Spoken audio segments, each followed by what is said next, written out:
July 8, 1758. The heat of the New York summer hangs heavy over the shores of Lake Champlain. Before the walls of Fort Carillon, known to the British as Ticonderoga, the air is thick with the sulphurous choke of black powder smoke and the metallic tang of blood. Through the haze, a terrifying sound rises, not the disciplined drumbeat of the English line infantry, but a primal, drone-like scream that pierces the rattle of musketry. It is the sound of the great Highland bagpipe. Emerging from the smoke is a sight that defies the conventions of 18th century warfare. Hundreds of men, broadswords drawn and bonnets pulled low, surge forward against an impossible obstacle. They do not wear the breeches and gaiters of the typical European soldier. They wear the belted plaid, the kilt, swirling around their knees as they climb over the bodies of their fallen comrades. They are hurling themselves against a massive wall of felled trees, the branches sharpened into deadly spikes by the French defenders. For 4 hours, these men hack at the timber with claymores and bare hands, desperate to reach the enemy hidden behind the logs. They die in the hundreds, their dark green and blue tartans stained black with sweat and crimson with blood. They are the 42nd Regiment of Foot, and on this day, amidst a catastrophic defeat, they are forging a legend that will terrify the enemies of the British Empire for the next 2 centuries. To understand why these men fought with such suicidal ferocity in the forests of North America, one must look back 30 years earlier to the wind-swept glens of the Scottish Highlands. The year is 1725, and the Highlands are a fractured, dangerous frontier on the edge of Great Britain. The Jacobite Rising of 1715 has been crushed, but the spirit of rebellion still simmers among the clans. The British government in London, viewing the Highlanders as ungovernable savages, needs a policing force that understands the terrain and the language, a force that can traverse the bogs and mountains where regular English cavalry cannot go. General George Wade, the commander of British forces in North Britain, authorises the formation of 6 independent companies of Highlanders. These men are recruited from clans loyal to the Crown, the Campbells, Grants, Frasers, and Munros. Their mandate is simple: watch the passes, disarm the rebellious clans, and prevent cattle raiding. They are to be the eyes and ears of the government in a hostile land. Unlike the regular army, which dresses in the glaring scarlet that makes a man a target against the purple heather and grey granite of the north, these new companies are issued a different uniform. They are given a dark, sombre tartan, a weave of dark blue, black, and green. It is a camouflage born of necessity, designed to allow a sentry to melt into the shadows of the glen. The locals, eyeing these government enforcers with a mixture of fear, respect, and suspicion, give them a Gaelic name, Freitiarden Dub, the Black Watch. The name carries a double meaning. It refers to the dark colour of their plaid, distinguishing them from the Saigdearan Deag, the red soldiers of the regular line. But for those who harbour sympathies for the exiled Stuart kings, the black also refers to their hearts, Highlanders who have taken the king's shilling to police their own kin. For over a decade, the Black Watch operates as a paramilitary police force. They patrol the new military roads carved into the landscape, living a life distinct from the rest of the British Army. They are allowed to carry their traditional weapons: the basket-hilted broadsword, the steel pistol, and the dirk. They speak no English, only Gaelic. Their officers are the sons of their own clan chiefs, creating a bond of blood and loyalty that transcends the rigid class structure of the southern regiments. In the Black Watch, a private soldier might be the second cousin of his captain. He follows orders not just out of military discipline, but out of ancient familial duty. In 1739, the geopolitical landscape shifts. War with Spain looms, and King George II sees the potential in these hardened mountain warriors. By royal warrant, the independent companies are regimented into a single fighting unit, the 43rd Regiment of Foot, later renumbered the 42nd. They are no longer just a watch force. They are now a line regiment of the British Army, destined for foreign service. The men of the Highlands are told to prepare to leave their mist-shrouded homes. They are about to trade the policing of cattle raiders for the battlefields of empires, carrying their dark tartan and their heavy swords into the full fury of European warfare. The arrival of the 42nd Regiment on the continent of Europe in the 1740s sends a ripple of bewilderment through both the Allied and enemy camps. To the grand armies of France and Prussia, warfare is a mathematical exercise of rigid lines, powdered wigs, and synchronized volleys. The British soldier is known for his red coat and his stoic discipline. But the men disembarking in Flanders are something entirely alien. They step onto the docks wearing the filet mort, the great kilt, 12 yards of heavy wool pleated and belted around the waist. To the bewildered Flemish locals and the sneering French aristocrats, these men appear as half-naked savages, relics of a primitive age dragged into the age of enlightenment. The French troops, peering through their spyglasses, whisper amongst themselves about the sauvages d'Écosse. They joke that the British king has sent women to fight his wars, or worse, men so poor they cannot afford breeches. But this mockery vanishes the moment the Black Watch takes the field at the Battle of Fontenoy in May 1745. The battle is a grinding, bloody affair, a disaster for the British commander, the Duke of Cumberland. The French artillery tears holes in the Allied lines, and the British infantry is mauled by the disciplined fire of the French guards. Into this cauldron, the Black Watch is ordered to advance.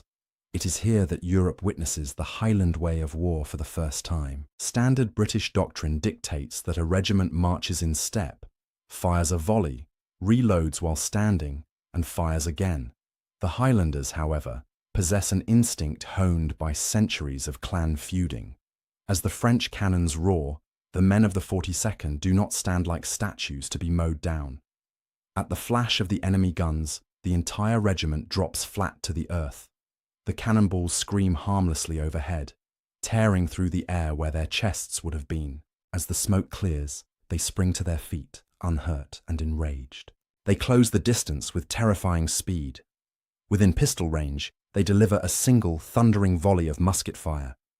But then, they defy the drill manuals.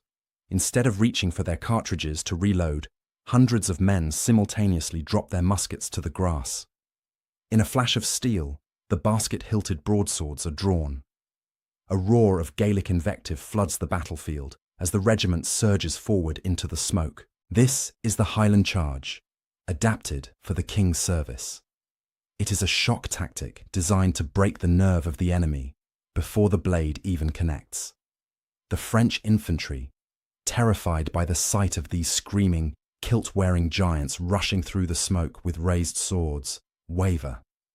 The 42nd crashes into the French line with the force of a tidal wave. The bayonet, the standard weapon of the age, is clumsy in close quarters against the agility of the broadsword and the targe, the round shield carried by many of the men. The Highlanders hack and slash their way through the ranks, driving the enemy back into their own entrenchments. Though Fontenoy ultimately ends in an Allied retreat, the Black Watch is the toast of the army. They are the last to leave the field, lining the hedgerows and covering the withdrawal of their battered English comrades. Their conduct is noted not just for its ferocity, but for its strange, archaic nobility. In an era where soldiers are often pressed criminals or drunks, the men of the 42nd are noted for their sobriety and religious devotion. Their chaplains, men of the Kirk, walk the lines before battle, leading prayers in Gaelic. To the Highlander, war is not merely a job, it is a test of character. The French, having felt the bite of the broadsword, coin a new reputation for the regiment. They are the Highland Furies. The experiment of turning the mountain police into line infantry has succeeded beyond the wildest expectations of the War Office. The 42nd has proven that the tartan is not a badge of rebellion, but a uniform of elite shock troops. But as the 18th century grinds on, the broadsword will slowly disappear from the rank and file, replaced entirely by the bayonet. The regiment is evolving, shedding its clan warfare roots to become the spearhead of the British Empire's expansion into the New World. And it is there, in the deep woods of America, that their courage will be tested to the point of destruction. The year is 1758. The theatre of war has shifted from the open fields of Flanders to the claustrophobic, primeval forests of North America. The 7 Years' War is raging, and the British Crown is determined to drive the French from the continent. The objective is Fort Carillon, a star-shaped citadel guarding the vital waterways between New York and Canada. The British commander, General James Abercrombie, has amassed a massive force of 16,000 men, the largest army ever assembled in America. Among them stands the 42nd, now veterans of the European campaigns, their ranks filled with men eager to prove that the Highlander is the equal of any soldier on earth. But Abercrombie makes a fatal miscalculation. Ignoring his artillery, which could pulverize the French defenses from a distance, he orders a direct frontal assault on the high ground before the fort. The French commander, the brilliant Marquis de Montcalm, has prepared a devilish defense. He has not only dug trenches, but has felled thousands of massive trees, laying them horizontally with their sharpened branches pointing outward toward the British approach. It is an abattis, a tangled wooden nightmare designed to stop a charge dead in its tracks, while French musketeers rain fire from safety. On the afternoon of July 8th, the slaughter begins. Wave after wave of British redcoats march into the clearing, only to be shredded by invisible enemies hidden behind the logs. The attack is a failure before it even starts. The 42nd is initially held in reserve, watching from the rear as their comrades in the English regiments are butchered. But the Highlanders are not men who can stand idle while a battle is lost. Without waiting for formal orders, or perhaps interpreting a vague command with the aggression typical of their nature, the Black Watch surges forward. They bypass the shattered remnants of the English units and reach the abattis. What follows is one of the most harrowing scenes in military history. The Highlanders do not stop at the wall of spikes. They throw themselves onto the sharpened branches. Men weep with rage as they try to hack through the thick timber with their broadswords, the steel clanging uselessly against the oak and pine. Others, desperate to close with the French, try to climb over the tangle, using the bodies of their own dead brothers as stepping stones. They are easy targets. The French fire is so intense that it cuts the feathers from their bonnets. For 4 agonizing hours, the 42nd attacks. They are pushed back, they rally, and they attack again. A few manage to breach the wall, leaping down into the French trenches with their dirks drawn, only to be bayoneted by overwhelming numbers. Captain John Campbell, one of the regiment's most beloved officers, is seen forcing his way through the branches, shouting for his men to follow, before disappearing into the smoke, never to be seen alive again. Finally, as dusk falls, the order to retreat is given. The Highlanders, bloodied and exhausted, initially refuse to leave. It takes their officers physically dragging men away from the wooden wall to get them to fall back. As they muster in the gloom of the forest, the cost of their gallantry becomes sickeningly clear. The regiment went into battle with over 1,000 men. More than 600 lie dead or wounded at the foot of the abattis. The 42nd has been gutted. Ticonderoga is a tactical disaster, a testament to the incompetence of British generalship. But for the Black Watch, it becomes a holy memory. They did not break. They did not run. They died trying to cut down a forest with swords. The news of their sacrifice travels back to London and Edinburgh, and a new reverence attaches itself to the name. They are no longer viewed merely as reformed rebels.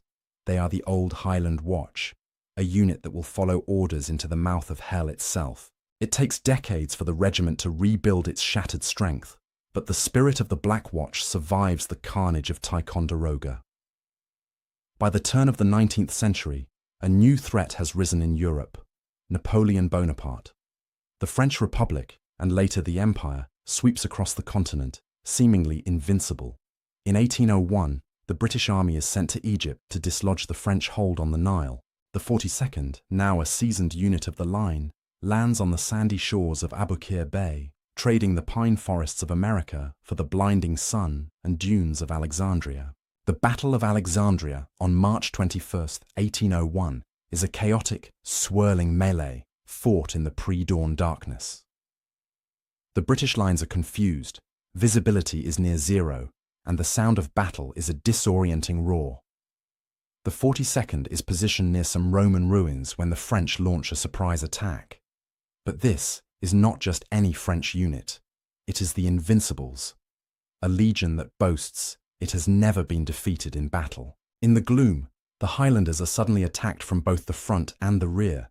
French cavalry manages to slip behind their position, trapping the 42nd.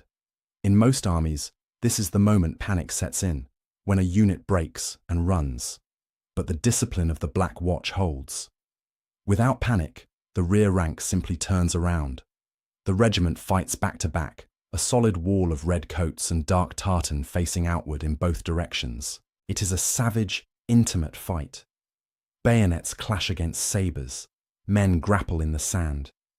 In the centre of the storm, a fierce struggle erupts around the French standard, the golden eagle of the Invincibles. A private of the minority, or Major Sterling in some accounts, fights his way to the French officer carrying the flag, cutting him down. The standard is captured. The Invincibles have lost their soul to the Highlanders. By the time the sun rises, the French cavalry has been repulsed, and the Black Watch stands victorious amidst the ruins. They have decimated the elite of Napoleon's army. In recognition of this feat, and perhaps to commemorate the bloody work of that morning, a legend begins to take root. It is said that the 42nd dipped their white hackles, the feather plumes in their bonnets, into the blood of the French, dyeing them red. While the official authorization comes later, the red hacklen becomes their unique badge of honor. No other regiment in the British Army wears it. It is a symbol that screams a silent warning. This unit has killed the best the enemy has to offer. To further honor their service in Egypt, the regiment is granted a new badge, the Sphinx, with the word Egypt emblazoned below it. It is a strange, exotic symbol for a regiment of Scottish mountaineers, a permanent reminder that the sons of the Glens have become the enforcers of a global empire. They are now the Royal Highland Regiment, a title that cements their status as the King's elite shock troops. But the war against Napoleon is far from over. The 42nd is soon recalled to Europe to join the Duke of Wellington's army in the peninsula. They fight across Spain and Portugal, adding battle honour after battle honour to their colours. Corona, Fuentes de Oñoro, the Pyrenees, Toulouse. They become a core component of Wellington's infamous army, trusted to hold the line when the fighting is hardest. Yet as the war drags on, the regiment begins to change. The supply of purebred Highlanders, men who speak only Gaelic and owe allegiance to a clan chief, begins to dwindle. The clearances in Scotland are emptying the glens, and recruitment becomes harder. Lowlanders and even Englishmen begin to fill the ranks, but the culture of the regiment is so strong that these newcomers are absorbed into the Highland identity.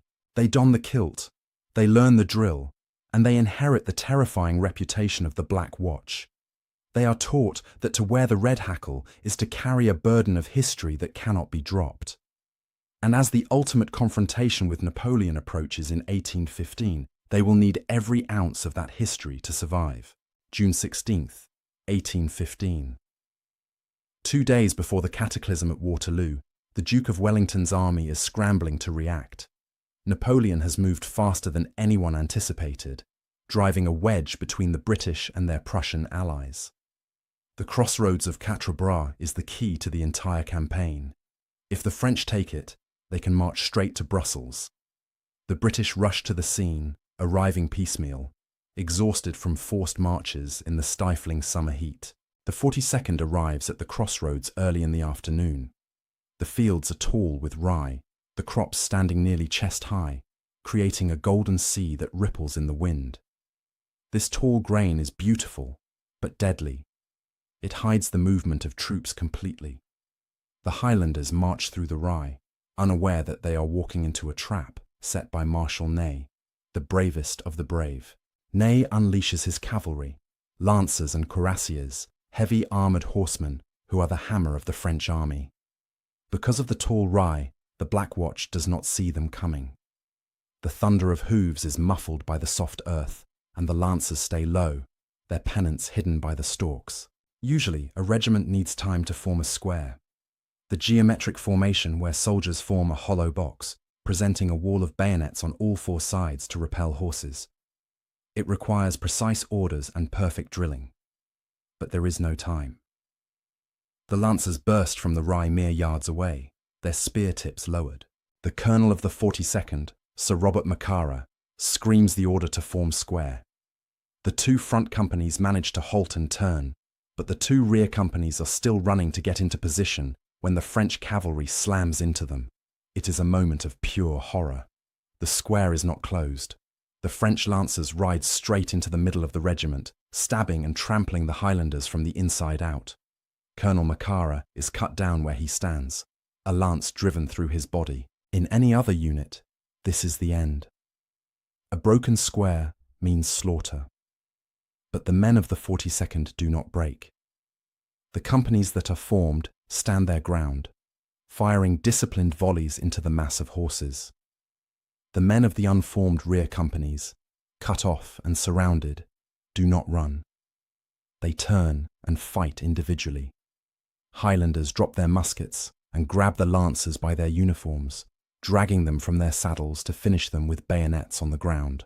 Inside the chaotic swirl of the broken square, a rallying square is formed, a tight knot of desperate men standing back to back amidst the trampled rye and dead horses. They fight with a savage fury that stuns the French. The lancers, trapped inside the mass of Highlanders, are pulled down and killed. The gap is forced shut with the bodies of the dead and the living. The square is closed. For the rest of the afternoon, the 42nd stands like a rock in the ocean of grain. Wave after wave of French cavalry crashes against their bayonets, but they do not break again. The smoke hangs low over the crossroads, and the distinctive sound of the bagpipes keeps playing, a drone of defiance rising from the bloody square. By evening, the 42nd has lost its colonel and hundreds of men, but they hold the crossroads. They have bought Wellington the time he needs. 2 days later, at Waterloo, the battered remnants of the regiment stand in reserve. They are too depleted to be in the front line, but their presence is felt. They have proven that even when surprised, even when their formation is shattered, the Black Watch cannot be routed. They have survived the worst the Napoleonic Wars could throw at them. As the 19th century progresses, the nature of war changes. The era of the colourful uniform and the close-range volley begins to fade. Rifles replace muskets. Drab khaki begins to replace scarlet. But the Black Watch refuses to let go of its identity. They keep the kilt, they keep the pipes, and they keep the red hackle. And soon, the Empire will call on them again, this time for a war on the other side of the world, against an enemy that fights not with lancers, but with the spear and the shield of the Zulu. Following the defeat of Napoleon, a strange peace settles over Europe, the Pax Britannica. But for the Black Watch, there is no rest. The 19th century is the age of imperial policing, and the gallant 42er finds itself deployed to every corner of the globe. From the cholera-ridden camps of the Crimea to the suffocating jungles of Ashanti, the dark tartan becomes a symbol of the Queen's reach. The regiment's legend is bolstered again in the Crimea in 1854. Though the most famous action of the Thin Red Line at Balaclava belongs to their fellow Highlanders, the 93rd, the Black Watch, along with the 79th Cameron Highlanders, forms the Highland Brigade under Sir Colin Campbell. Campbell, a gruff Scotsman who adores his Highlanders, famously tells them before the storming of the Alma Heights, "Make me proud, men, and remember, no talking in the ranks. If any man speaks, his name shall be noted." They march up the slope of the Alma in complete silence, a terrifying wall of grim-faced men advancing into Russian cannon fire. When they finally reach the summit and unleash their volley, the Russians break. The discipline of the Black Watch, the ability to walk calmly into death without uttering a word, becomes as famous as their charge. But it is the wars in Africa that will define the Victorian era of the regiment. In 1874, they are sent to the Gold Coast, modern Ghana, to fight the Ashanti Empire. This is a new kind of war, fighting in dense jungle against a brave and tactically sophisticated enemy. The Black Watch adapts. They trade their scarlet tunics for grey wool to blend into the bush, though the kilt remains. They fight as skirmishers, moving through the undergrowth with the same stealth their ancestors used in the Scottish glens. At the Battle of Amoaful, the pipes play, "The Campbells are coming," as the regiment clears the jungle foot by foot, driving the Ashanti warriors back. Then comes 1882 and the war in Egypt against the nationalist uprising of Urabi Pasha. At the Battle of Tel el-Kebir, the British Army launches a daring night march across the desert to assault the Egyptian entrenchments at dawn. The Highland Brigade leads the attack. The Black Watch marches for hours in the pitch black, maintaining perfect formation by the stars. Just as the first light of dawn streaks the sky, they are spotted. The Egyptian earthworks erupt in flame. Without firing a shot, the order is given. Charge! The Black Watch rushes the trenches with bayonets fixed. It is a slaughter. They storm the parapets, the pipers playing wildly amidst the chaos. In the hand-to-hand fighting inside the trenches, the sheer physical power of the Highlanders overwhelms the defenders. They capture the position in minutes. These victories solidify the myth of the Black Watch in the Victorian public imagination. They are the poster boys of the Empire. Artists paint them in heroic poses. Poets write verses about their exploits. In London music halls, songs are sung about the lads in the kilt. They represent a romanticized ideal of the warrior, fierce but disciplined, savage but noble. However, this reputation comes with a cost. Generals begin to view the Highland regiments as stormtroopers, the units to be thrown in when the fighting is thickest and the casualties expected to be highest. They are the tip of the spear, and the spear tip gets blunted first. As the century draws to a close, a new conflict brews in South Africa. The Boer War will test the British Army like never before. The Boers are not a tribal army or a rigid European force. They are mounted marksmen, masters of camouflage and guerrilla tactics. The redcoat is finally retired for khaki, but the Black Watch keeps the kilt. It is a decision that will prove controversial. Against the sharpshooting Boers, the dark tartan is a conspicuous target against the veldt. But tradition overrides tactics. The Black Watch will march into the disaster of Magersfontein, where their legendary bravery will lead them into a massacre that rivals Ticonderoga in its tragedy. December 11th, 1899. The South African veldt is shrouded in a pitch-black thunderstorm. Rain lashes against the faces of the Black Watch as they march through the mud. They are part of the Highland Brigade, a massive block of 4,000 men moving under the cover of darkness to assault the Boer position at Magersfontein. Leading them is Major General Andrew Washope, a veteran of the regiment who is loved by his men like a father. The plan is a relic of a bygone age, a night march in close formation to the foot of the hill, followed by a deployment at dawn and a bayonet charge to sweep the enemy away. It is the tactic of Tel el-Kebir, the tactic of the Alma. But the Boers are not the armies of the past. They are armed with smokeless Mauser rifles, weapons of terrifying precision. And, unbeknownst to the British commanders, they are not waiting on top of the hill. They are waiting at the bottom, hidden in camouflaged trenches dug into the flat ground, invisible in the dark. The Black Watch marches in quarter column, a tight, dense formation where men are shoulder to shoulder, row upon row. They are a solid block of humanity, vulnerable and blind.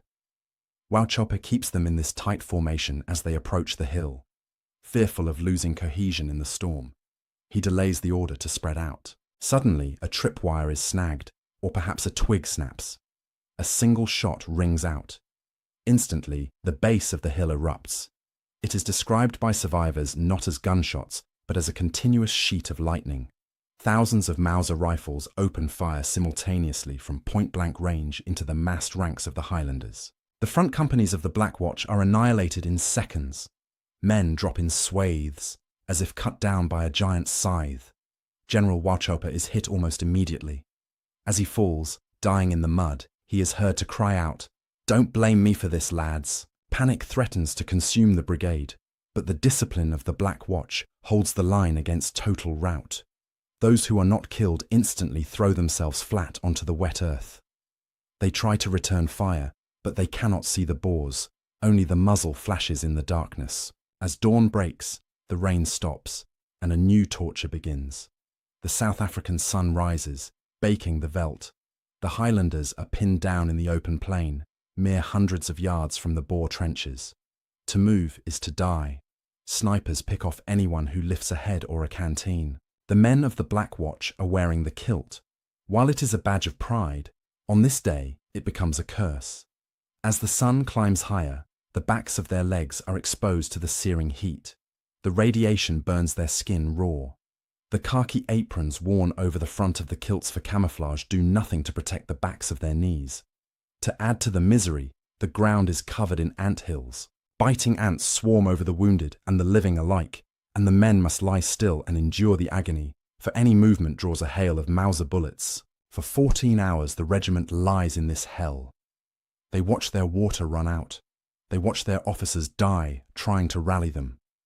When the rest of the army finally retreats, the Black Watch is the last to leave, crawling backwards under fire. When the roll is called, the devastation is absolute. Over 300 men of the regiment are dead or wounded. The flower of Scotland has been cut down. Magersfontein is a shock to the British Empire. It shatters the illusion that the Highland charge can sweep aside any foe. It proves that courage alone is no match for modern ballistics. The image of the Black Watch soldier, once the terrifying giant emerging from the smoke with a broadsword, is replaced by the image of a man prone in the dirt, pinned down by invisible fire. Yet even in this disaster, the spirit of the regiment survives. They adapt. They learn to dig, to skirmish, to use cover. The Boer War marks the end of the Redcoat era and the birth of modern warfare. As the 20th century dawns, bringing with it the industrial slaughter of the world wars, the Black Watch will be called upon again. They will trade the veldt for the mud of Flanders, but they will carry the memory of Magersfontein with them, a reminder that their history is written not just in glory, but in endurance. The tragedy of Magersfontein marks the bloody sunset of the Victorian age. The 19th century, the era of the redcoat, the square, and the volley, dies on the sun-baked earth of South Africa. The British army that emerges from the Boer War is a changed beast, humbled and modernized, trading scarlet tunics for khaki and shock tactics for fire and movement. But amidst this transformation, the Black Watch remains the anchor of tradition. They have walked a long, strange road, from the disarmed clansmen policing their own kin in the misty glens of 1725, to the shock troops of Ticonderoga, to the saviours of Wellington at Quatre Bras, and finally to the martyrs of the veldt. Throughout these 2 centuries, a golden thread has been spun, binding the regiment together across generations. It is a thread woven from the dark wool of the government tartan and dyed in the blood of thousands of Scotsmen. It connects the private shivering in the Canadian snows of 1758 to the soldier sweating in the Egyptian desert of 1882. It is the unwritten code that says a man of the 42nd does not break, does not loot, and does not leave his brother behind. The brand of the Black Watch has become more than just a uniform. It is a psychological weapon. By the turn of the 20th century, the mere sight of the red hackle is enough to stiffen the resolve of friendly troops and sow doubt in the minds of the enemy. They have become the Imperial Guard of the British Empire, a unit that balances the feral ferocity of their Highland ancestors with the icy discipline of the professional soldier. They are the savage nobles, a contradiction that fascinates the world. As the storm clouds of the Great War gather on the horizon of 1914, the regiment stands ready. The broadswords are gone, hanging in museums or above fireplaces in Scottish castles. The pistols are replaced by Lee-Enfield rifles. The tactics have evolved, but the soul of the unit is unchanged. When the call comes to cross the Channel to France, the sons and grandsons of the men who fought at Waterloo and Magersfontein step forward. They still wear the kilt. They still march to the sound of the Piob Moor. The history of the 42nd Regiment of Foot is not just a catalogue of battles won and lost. It is the story of a culture surviving against the odds. It is the story of how a group of broken men from a rebellious province forged themselves into the most feared fighting force on earth. They taught the British Army that the spirit of a soldier matters more than the drill manual.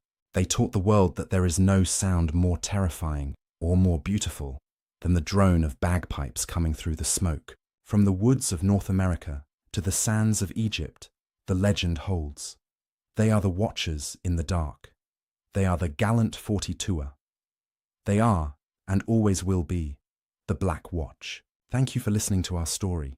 If you found this history as fascinating as we did, please like this video and subscribe to British War History for more. We read all of your comments, so be sure to leave your thoughts below. We'll see you in the next video.